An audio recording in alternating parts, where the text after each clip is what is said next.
I'm trying to implement the righteous rules to the youth. This what I do. Y'all can call it balling if y'all like, man. I only play to win. Show y'all how I do, man. We gon' ball. About making good decisions and somebody to look up to. It's about just having someone to talk to when you have a problem that you can't handle by yourself. When you need someone else to go to, if you don't want to solve it this way, you can talk to someone else in the program about another way to solve it. About brotherhood, where we can come together as young black males and come together, talk about our issues in school and out of school.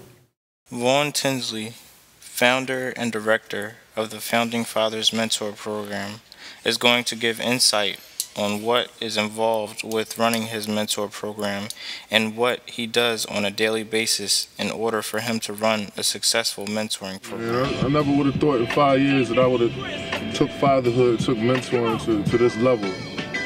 You know what I mean? But one of the things I said I wanted to do was start a revolution. And so a revolution is just a fundamental change, man. I just want to fundamentally change the way that we thinking, the way that we breathing, the way that we raising our children. You know what I'm saying? And so this is where it starts. So your program, what does it involve? And what do you do on the side? Well, I have 10 people currently who are on staff. Those vary from teachers to mentors. Some of those mentors are doctors. Ramin Yazmafar is one of the doctors from Einstein who's actually doing mentoring.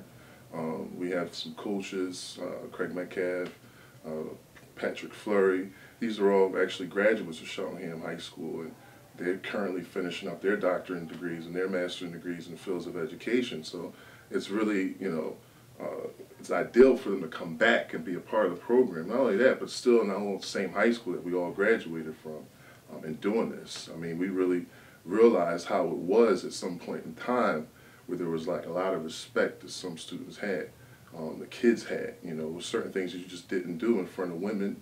There were certain things you didn't say in front of adults. And I think we've lost that. And so we're part of that generation that knows how to get it back.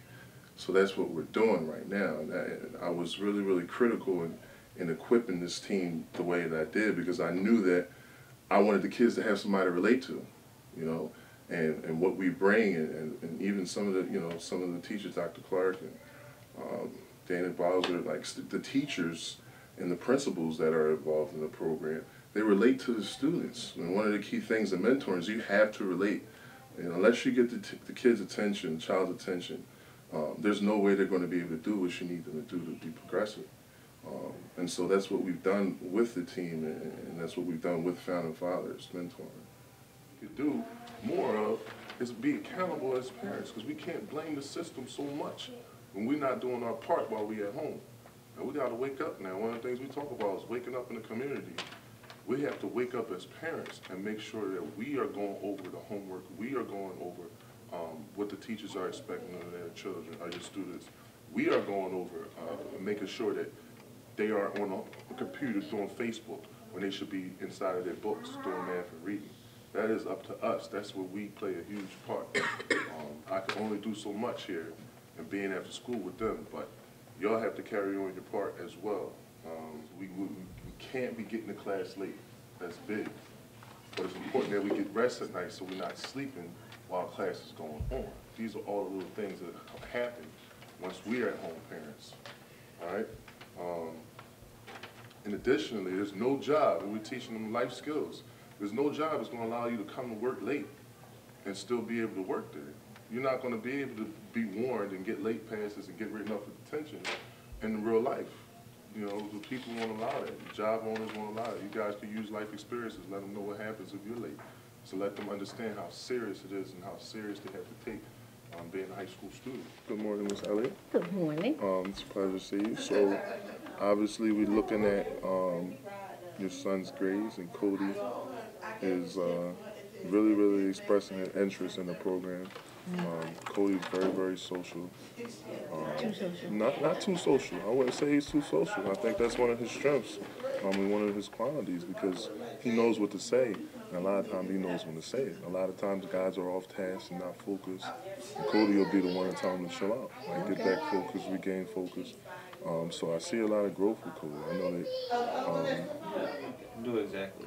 I am a single father, and I also am a founder and executive director of Founding Fathers Mentoring Program.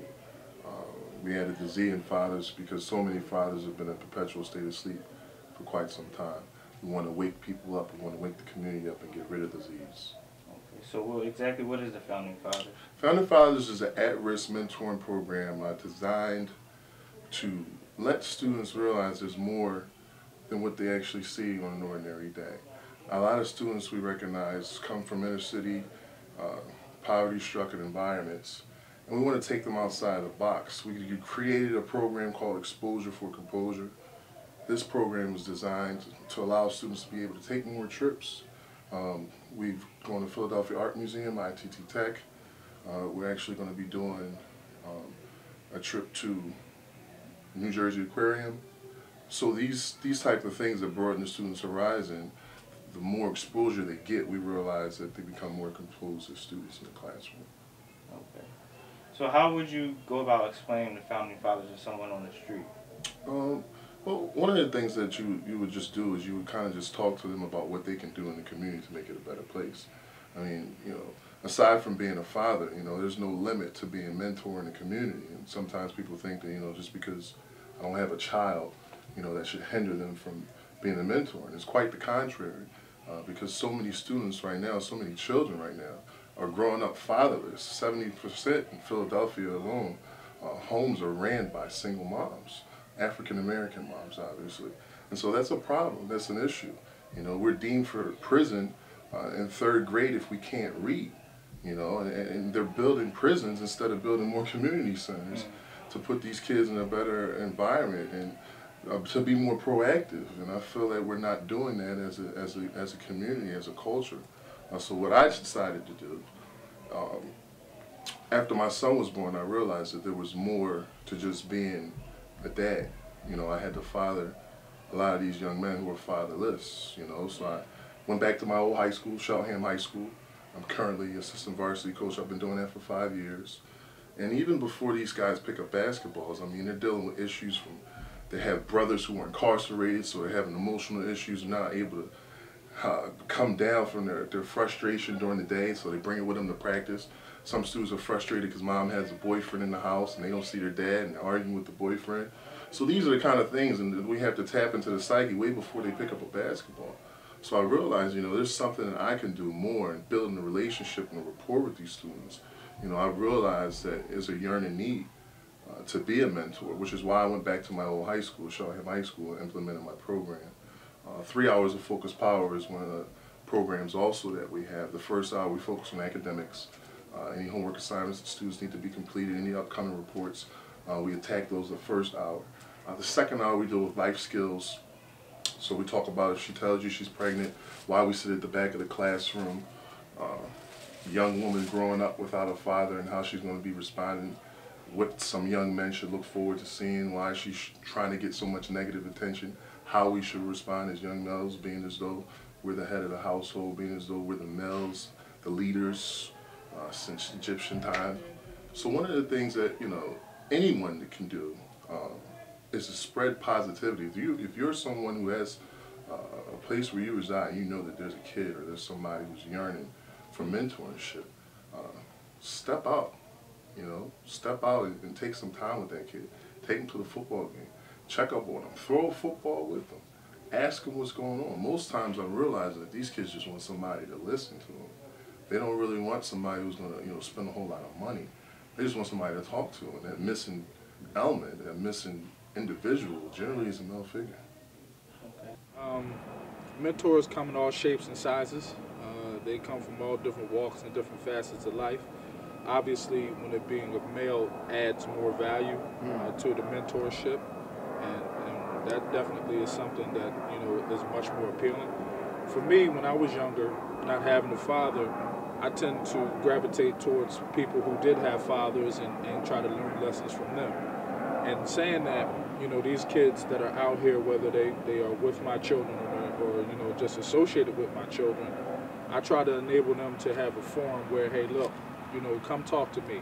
my door is open at any time. If there's anything that you don't understand, I try to break it down for them. Not only from the standpoint of them understanding it, but also, you know, having them best relate. Using analogies that they understand, whether it's rap music, hip-hop, R&B, NBA 2K12, 2K13, Chick-fil-A, Wendy's, whatever the case may be. Whatever they understand it, that's how I do it. And I try to keep myself around young kids to pick up on the slang. So when they say, I'm on your top, I actually know what that means. and I'm telling them, pause, Right. chill. Right. So we learn their terminology as much as they learn from us. Absolutely. Who have you worked with exactly with this? Oh man, from the first volume 1, we had Executive Director Phil Lord, who was actually my previous boss and a tenant union representative network. It's a housing agency in Center City. Great man, great humanitarian, cares a lot about the people. Smart man, Brown University graduate, so it was great opportunity for talk about housing and the rights and different laws that were passed for lead poison. What takes place once it happens if you're leasing a property. We've also worked with Memphis Grizzlies, Maurice Speets, Deontay Christmas, who's a graduate from Temple, Mark Jackson, who just got inducted to the Temple Hall of Fame. He was in Volume 2, Issue 2, Black Histories every month.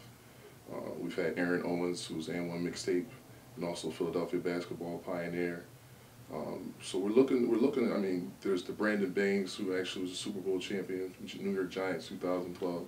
So there's a lot of the individuals who are in various fields that we've had talk about life and talk about not quitting, talk about not giving up, talk about being a father, talk about education. So these are the different positive things that these people who are in high fields. Currently, we watch them on TV, but we don't get a chance to get their story from what they're doing from their perspective, because they're just ordinary people. The media portrays them as these superstars. When you get an opportunity to just talk to them one-on-one. Dr. Cornell West, I had a conversation when he came to Arcadia University, which is actually a half a mile from Cheltenham High School. So I got to talk to him about some different things, and hopefully in the next 2 months he'll be incorporated in the magazine. So these are the kind of people that we were interested in talking to. These are the kind of people we want to hear their feedback on life and what they envision. So from your partnerships with different people, what events and things have come about? Well, one of the big events that we had, it was recently. We had a fish fry. It was a fundraiser. Fatherz Fish Fry was our first one, and through that I was able to do various networking with different principals. There were actually principals who came out, there were some administrators who came out, there were a lot of parents who came out. We sold over 80 tickets for the first deal, and the kids were really happy because they had their opportunity to have some responsibility assessed to them. They were actually distributing tickets and telling them people about the program and actually marketing Founding Fathers. So it was a good opportunity for them to do that and be customer friendly with a lot of people who had no idea what Founding Fathers was or that it even existed. How would someone find out more about this program? You can actually, we're on the internet right now, so you'll be able to Facebook us at Founding Fathers with a Z. You can also tweet us on Twitter. We're at FZZ Magazine. And you can also Google and see a whole lot of things that we've done. YouTube, obviously, if you go to Von Tenzer, if you go to Founding Fathers, there are numerous ways to access. And also the website is actually on Facebook. So once you go to Facebook, just type in the link, tap the link, and you'll be able to access. We do have a magazine. It's Founding Fathers Magazine. We actually took a trip to see Dr. Ben Carson's at Johns Hopkins University, which was just a great opportunity for some of the students to just be exposed to an African-American doctor. Not only that, first African-American doctor to separate Siamese twins. So it was really remarkable, his story and where he's come from and what he's done thus far. And students really embraced that day. One of the other things that we've done is we've gone to the Philadelphia Art Museum, and out of the 17 students that we took, only 16 had ever been. And these are students that vary from 14 to 18. So just like we said, exposure for composure and them getting a different side of life which they don't traditionally see. What we're doing next is going to National Constitution Center. That'll be coming up at the top of the year. And also in February, we'll be doing a trip to the zoo, which is something that I think that the kids will really enjoy because animals do something different to the brain. It taps in a different way of emotion. I think that it'll be a great opportunity for the kids to see. Okay. It affected me how, like, I learned how to, like, take responsibilities for my actions and what I do and make better choices, not just think about it, the consequence and afterwards, and getting to places on time and just making good choices. Made me be more social and active with stuff that I do. And it does actually teach you some stuff that you would have never, actually known until you were in this program with, black people. And, one thing we learned was that they actually dressed up one African kid as a monkey and put him in a cage in the zoo. Stuff that you would have never even thought that could happen actually happened as well. Y'all can call it balling if y'all like, man. I only play to win. Show y'all how I do, man. We gon' ball, we gon' ball, we gon' ball, straight dunking on y'all. That's what we doing. We gon' ball, we gon' ball, Mr. Fundamental Tim dunking on y'all.